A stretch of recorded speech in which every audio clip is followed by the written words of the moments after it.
Today, I'm going to go over the best and the worst horror movies of 2025. I'm an avid horror movie lover, so I'm going to go over the most disappointing to the most surprising horror movies of 2025. Starting with Until Dawn. As a massive fan of the game, I was really disappointed by the corny characters and the complete diversion of the original storyline. They do follow the plot of them tracing down one of the main character's sisters, but from then on it just got really boring and I just couldn't sit through it. The characters were so see-through and just completely disappointing, so that's why it's at the bottom of the list. I'm sure many people will agree with this. Yeah, it was just a flatliner. Next is The Surrender.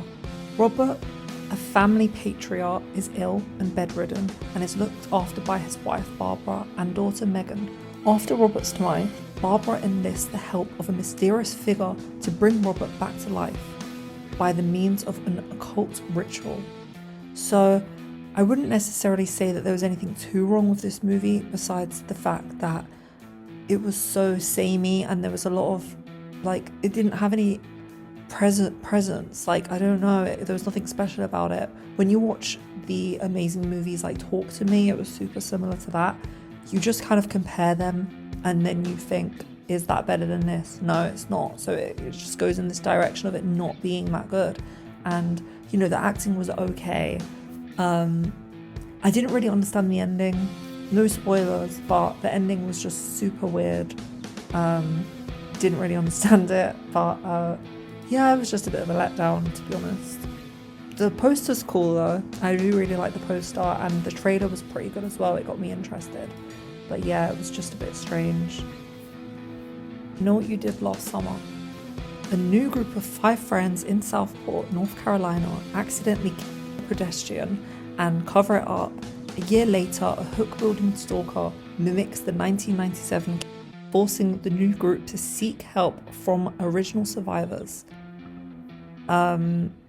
Yeah, I'm not really a fan of this movie. What the hell was the ending? I don't want to spoil it, but for people that have seen it, the character that ends up being the way that they are, it does not make sense to me at all. I don't want to spoil it, but yeah, that was just so confusing. I do not understand. The only scene I liked was when we saw Sarah Michelle Gellar's character come back. That was so cool. She is one of my favorite actresses. I really liked that scene. But besides that, no, this was just not, I don't understand why we're doing remakes. Let's not do remakes anymore. Let's move on, come up with some new ideas. When a movie does well once, they just rinse it and it always ruins it for me. Just leave it in the past. That movie was from 1997 and it was a great idea at the time. And also all the cast, it did not make sense. This is at the beginning of the movie, but when they guy, it doesn't make sense. The way they're acting, it doesn't make sense because I don't know, it wasn't their fault, from my point of view. I don't know. I don't feel like it was 100% their fault. It was just the one guy. It was the one guy's fault. It wasn't everyone's fault. So that's why I don't really understand why they're all this is gonna ruin our lives. No, it's gonna ruin your life because you're the one that was being drunk and crazy. Yeah, and then the whole movie was based on that. It didn't really make sense. Anyway, moving on. Black Phone 2. I really enjoyed the first one. I thought it was really good.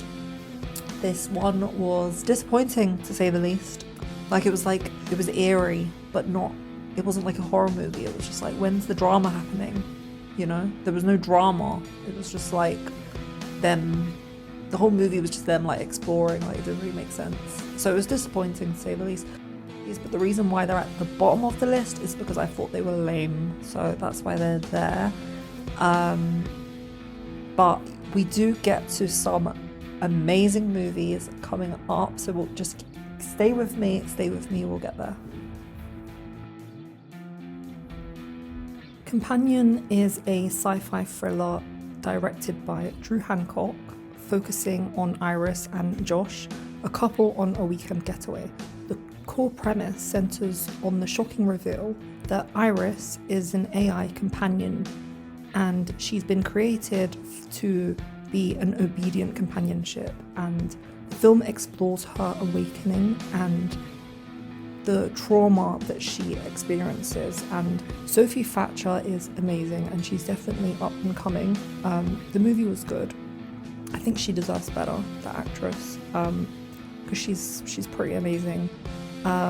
Josh, he was okay. The characters, there was some corny characters in it, but overall it was an enjoyable movie. We finished it. That's a start. And I don't really like these like cartoony characters. Funny that I'm using a animated character, but I don't like the premise of just like it's very like generic stereotypes, and there are definitely some stereotypes in this movie. But yeah, it's good. I liked it. I would recommend it to someone that wants something a bit lighthearted.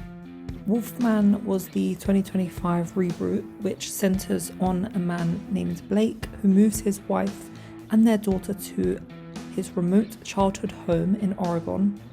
After they are attacked by an unseen creature, the family barricades himself inside, but Blake begins transforming into a werewolf, forcing his family to confront the terror within their own home. Now, we're coming on to the better movies of the year, and this was definitely, it was enjoyable. There was a good plot, and it went quite smoothly. Maybe it was a little bit slow at times, but generally it was a really good movie. I like the concept of it. It was super interesting. It was, the fact that they were focusing so much on his transformation. The whole movie was about his transformation, rather than just him suddenly turning into a werewolf. It was like this slow, eerie transformation, and it really did affect the audience when you were watching it, because you felt sorry for him and you wanted to help him. So, I really enjoyed this one.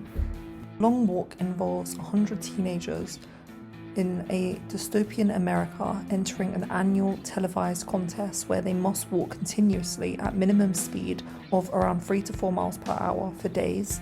The soldiers were getting rid of anyone who falls below the pace or gets free warnings. The last survivor wins anything they desire, serving as a grim national spectacle to promote work ethic and obedience.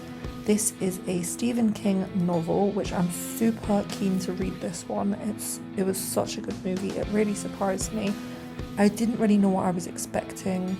Stephen King, you kind of expect monsters and, supernatural things, and there was none of that. This was super realistic, very Hunger Games.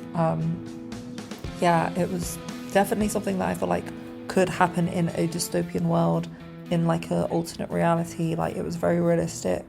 It was almost like a poem, the story was just really, it was really sad. Like, I really connected with the characters. Like, you get to know them and you really want the best for all of them, but you know that only one person can survive. Like, that's the whole plot. And it was really good. I really enjoyed it, and I really like Stephen King's, like, everything they make with Stephen King stories. I think they're all really good. So that didn't surprise me. His stuff's always good. I enjoyed this one.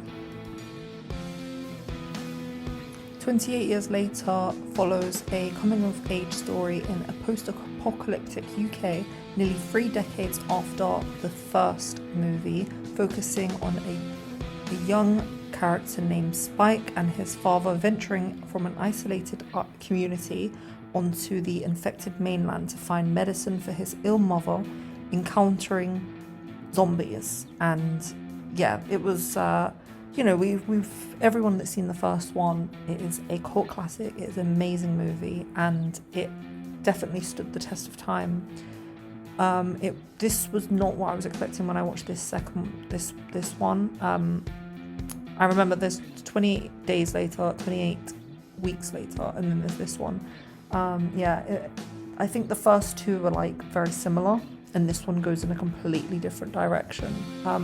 It is hit and miss with people. Like, I think some people don't really like it because they had expectations from the first one. You know, they were almost expecting I Am Legend sort of vibes, like isolated. You know, the whole of London was like, or wherever it was, but he was in like Piccadilly Circus or something, and it was just like completely isolated.